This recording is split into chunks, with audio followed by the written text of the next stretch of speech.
திமுகங்கிறீங்க. திமுகவும் அதிமுகவும் வெவ்வேறு கட்சின்னு யாராவது சொல்லுங்க.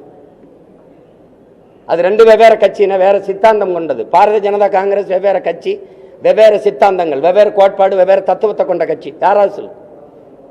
ஒரே ஒரு கருத்துல இந்த இடத்துல காங்கிரஸ் பிஜேபியில இருந்து மாறுபடுது ஒண்ணு, இல்ல அதிமுக திமுக இந்த இடத்துல மாறுபடுது ஒண்ணு.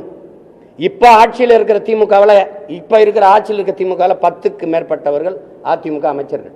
ஆமாவா இல்லையா? ஆமாவா இல்லையா? ஐயா சேகர் பாபு, ஐயா கண்ணப்பன், ஐயா ரகுபதி, ஐயா முத்துச்சாமி, தம்பி செந்தில் பாலாஜி, ஐயா ஏவா வேலு, வேற நேர் விட்டுனா ஐயா KK சொல்லுங்க. முதன்மையான அந்த அமைச்சர்கள் எங்க இருந்தாங்க? இங்க இருந்தாங்க அதிமுக. இப்ப இங்க இருக்காங்க. நாளைக்கு இங்க இது வரும்னா இங்க வருவாங்க. இது கேட்டா இது தாய் கழகத்துக்கு வர்றது, இது போட்டா சேய் கழகத்துக்கு வர்றது.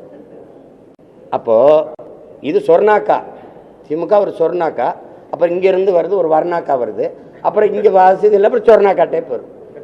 உங்களுக்கு புரியுதுன்னு இருக்கு. தாயை போல் பிள்ளை, நூலை போல் சேலை.